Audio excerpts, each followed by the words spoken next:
And now we move to South America, where Venezuela is in the final stretch of the presidential elections. And it seems like the contest is neck and neck as President Nicolás Maduro faces strong opposition. Rising up to the challenge is Edmundo Gonzalez, the 74-year-old who remained largely unknown, has now become the favorite after capturing the hopes of many Venezuelans seeking change. A la Venezuela que está por venir. Today I want to refer to the Venezuela that is to come, the Venezuela where citizens meeting will be a reality. I do not want to place myself in crazy scenarios. Here we are going to have an electoral process. There will be some results. We trust that the results will be respected and that from that moment, the process of reconstruction and reinstitutionalization of the country will begin.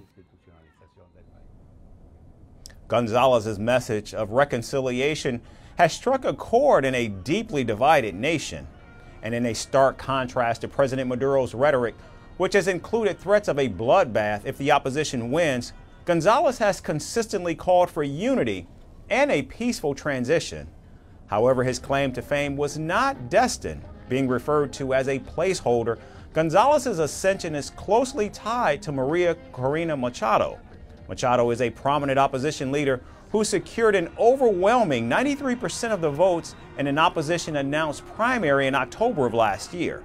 However, Machado's candidacy was thwarted after the Supreme Court disqualified her due to alleged financial irregularities during her tenure as a legislator.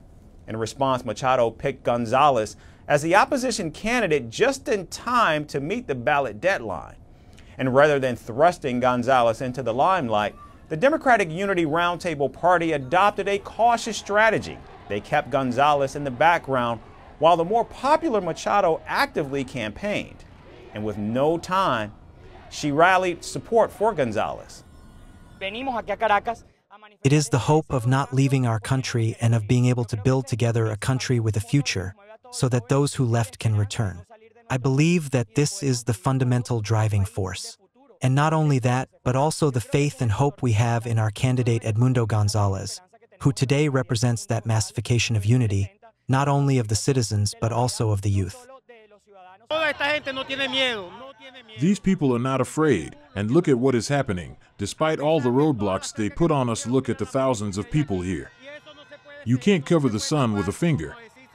Here are the people, and they are fully supporting Edmundo Gonzalez and María Corina. They are the leaders of this country. Born to a modest family in La Victoria, Gonzalez became a well-respected diplomat and served his country with stints in Belgium, El Salvador, and the United States. And after retiring from the civil service, he joined the opposition party and has kept a low profile, raising concerns about his ability to gain traction this election cycle.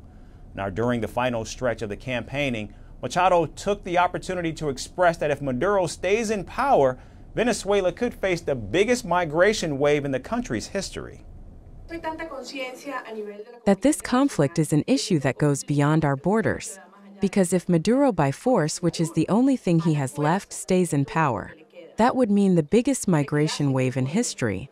We could be talking about 3 or 4 or 5 million people fleeing.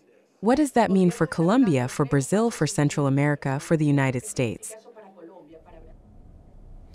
And as the July 28th election date approaches, it remains to be seen exactly who will Venezuela choose in this race. Will it be Nicolás Maduro, who has promised to win or else?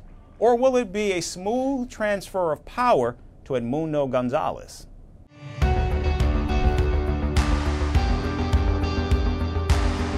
Across continents, one powerful news source.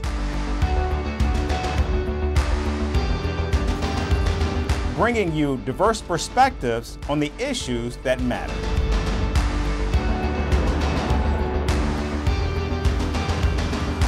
We go beyond the boundaries to give you that little extra about every sporting moment.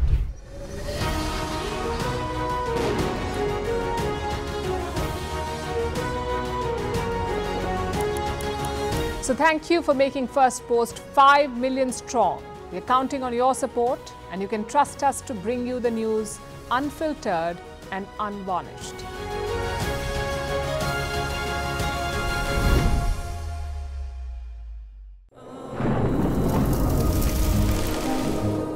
Climate change is on our doorstep. It's time for a revolution to take root. And it starts with 1.4 billion Indians. It starts with one tree for humanity, one tree for Mother Earth, one tree for our future. Project One Tree, a News 18 network initiative.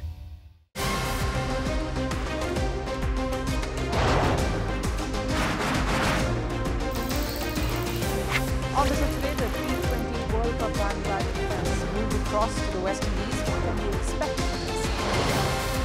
Hello, I'm Alison Green, coming to you from Durban, South Africa. Today we have a special show. We start with a report on India's shifting nuclear posture. The first time since India officially became a nuclear power. Hello and welcome to Firstpost America. I'm Eric Ham, coming to you live from the nation's capital in Washington, D.C.